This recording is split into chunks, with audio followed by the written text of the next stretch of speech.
These might be the best Peppy Gal units we've ever seen, but should you summon? How's it, everybody? Celtic Link here. We got another Dokkan Battle video for you here today. We are taking a look at the two new Peppy Gals units, although they're not really Peppy Gals, but this is taking the place of the Peppy Gal celebration here in Dokkan Battle for the month of August. And we are answering that age-old question, should you summon on the upcoming banner? So, as always, in order to answer this question, we'll take a look at the units itself. So we'll take a look at the two units that are headlining this banner, the Dr. Enrisu and the Pansy, and determining whether or not there is any value in these units as individuals. And, of course, we'll take a look at their banner, right? Who can we expect to see on this Peppy Gals banner? What type of banner is it expected to be? And if there's any value to be had there. And then, finally, we will take a look at what lies ahead. If we give up our stones to summon on this banner, what might we be losing in the near future? So let's go ahead and let's hop on in here. So starting with the unit, right? We have two new units here, Dr. Enrisu, which is an extreme int type, and STR Super Pansy here. So let's start with Dr. Enrisu. She is leading Battle of Wits, DAIMA category key 3, HP attack defense 170%, with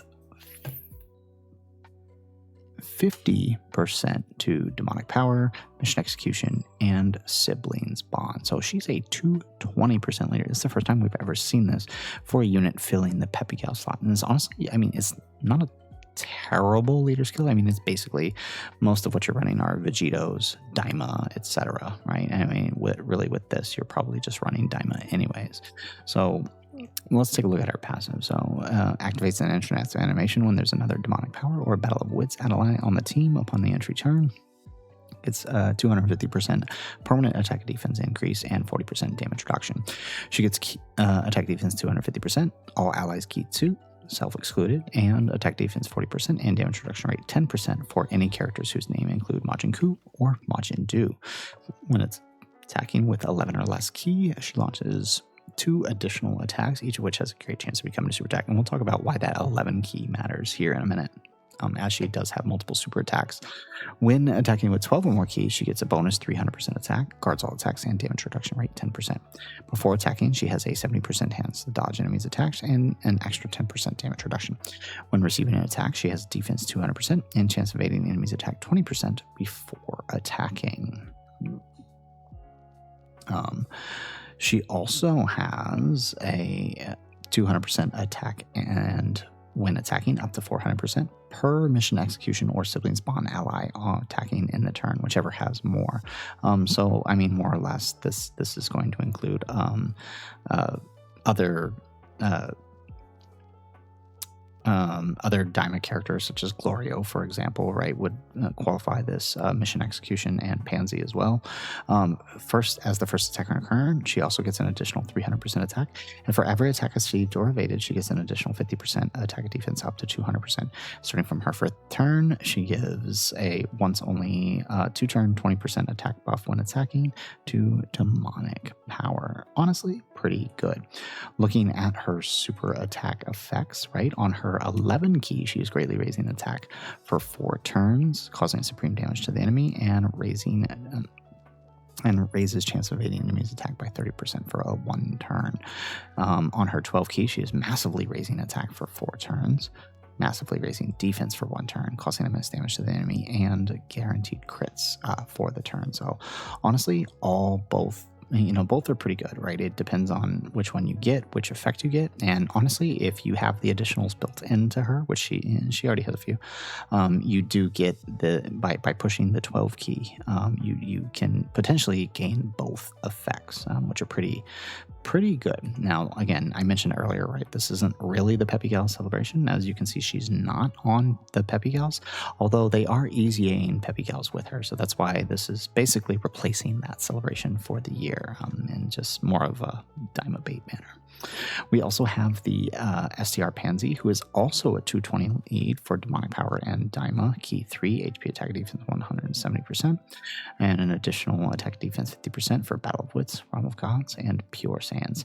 Real funny that she has that Pure Saiyans ones, considering she's obviously not a Saiyan, but regardless. Has an entrance animation when there's another Demonic Power or Battle of Wits ally attacking on the entry turn. Permanent attack defense 200%, permanent critical hit 30%, and once only launches an additional super attack for 4 turns. She gets key 2, attack defense 200%, damage reduction rate 20%, launches an additional super attack, and all allies attack defense 20%, attack defense 40%, and chance of evading enemies attack 10% for the character and allies whose name include Goku or Supreme Kai. Right, so Pansy is really only buffing mini Gokus, the mini Super Saiyan 3, or the mini Super Saiyan 4, or the INT mini Goku. And it's actually pretty impressive because, like, with this extra 10%, if she's on rotation, INT DAIMA Goku has 90% dodge on his first appearance. It's kind of crazy. Before evading an attack within the turn, she has an additional 80% attack, or 80% chance of evasion.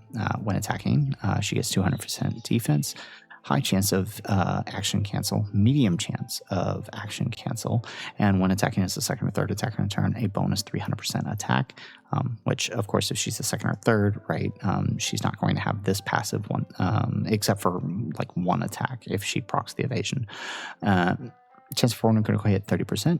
Launches an additional attack that has a 70% chance of becoming super attack, and for every attack performed, she gets 50% up to 200%. And of course, she also has, starting from the 5th turn, from her entry turn, Battle of Wits allies 20% attack for 2 turns. So a lot of support going on in here. Her super attack effect is just a basic 12 key, greatly raising attack defense for 4 turns, causing immense damage, and greatly lowering enemies' attack. And like the Dr. Anrinsu, also not on Peppy Gals. So it's a really strange situation, but they are easy. They are releasing with the Easy A Peppy Gals here. The AGL Mamba and the STR-18 are both getting an Easy A, so we can assume that they're releasing on the same banner. So with that said, we do have some pretty good cards. Dr. Anrinsu by herself is honestly pretty good, although she benefits greatly if you have the full DAIMA setup, including Pansy, although I think she can still work pretty good without Pansy. Pansy, I think, more so needs Dr. Anrinsu to be effective, just because I don't really think you want to be running 2 of her around. You're probably going to want more of one of her, and maybe running Enriu as lead. You're going to benefit a lot more. Enriu herself has very, very few flaws, right? It can be a little squishy, but she's got enough dodge and enough extra things going on within her kit, especially if you push that 11 key, where she's more or less going to be invincible for a good portion here. So honestly, he's a really good character. Like, if you summon for her, you're not losing out on a whole lot, all things considered. So pretty good deal there. Pansy herself, like I said, she's really good, both offensively and defensively, right? Be able to tank supers up to 17 million. But again, right, she really, right, for her to be effective, you need the whole team, and that's really what it's about here.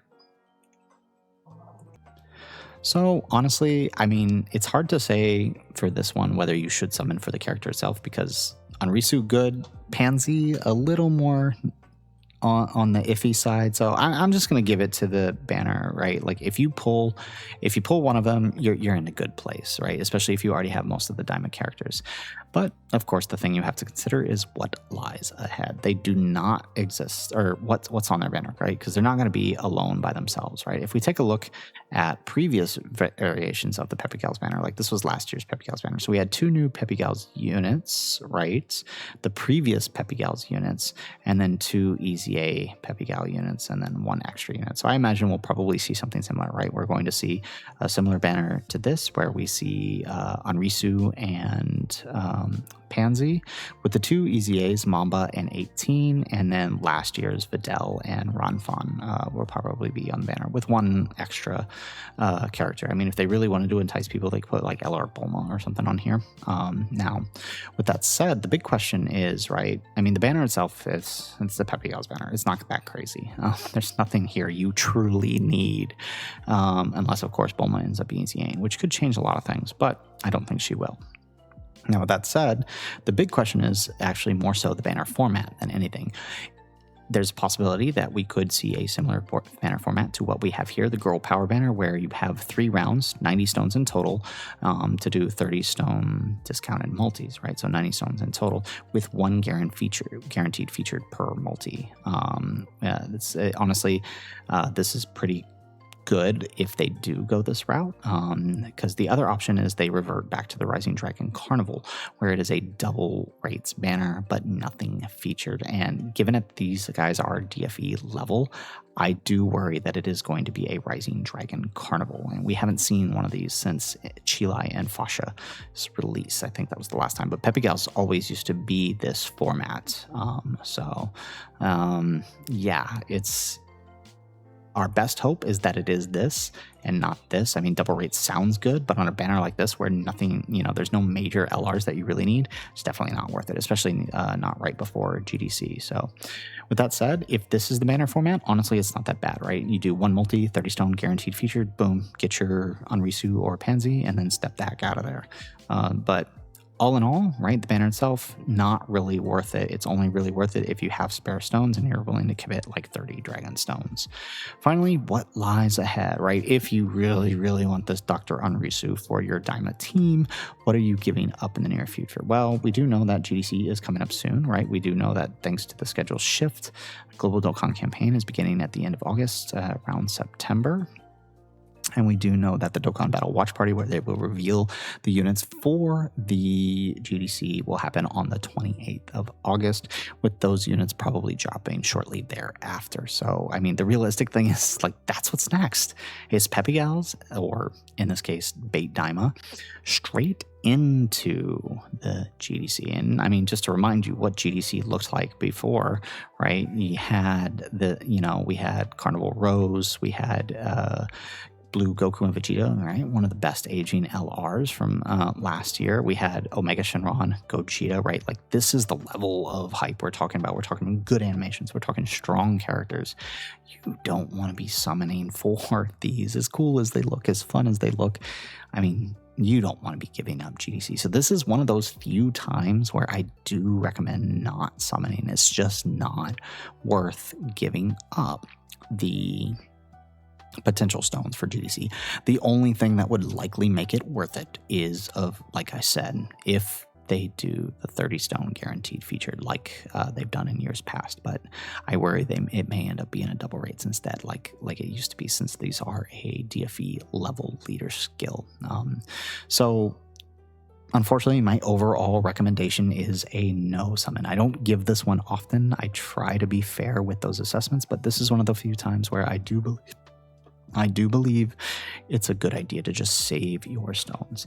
The only other possible thing that can happen between now and GDC is them dropping a bait banner like this or something, where they drop in, maybe like Majin Vegeta, or maybe something like, I guess last year's Tanabata unit, Golden Frieza, right before GDC, and really try to pull people in. I mean, they really want to pull people in, drop Metal Cooler on a Radiant Summer Dokkan Fest banner, and I guarantee you people are going to try to summon on it. But that's about the only thing, right? Just another type of bait banner, I would imagine. Otherwise, right, it's best to just save your stones until GDC. So guys, that's it for the video. If you like the video, make sure you hit the like button and subscribe to the channel if you have not already, and in the comments down below, let us know. I mean, what do you think of Enriu and Pansy? Honestly, all things considered, they're pretty good. I just don't know that they are worth giving up stones right before GDC, but let us know what you think in the comments down below. Otherwise, guys, as always, thanks for watching, and aloha.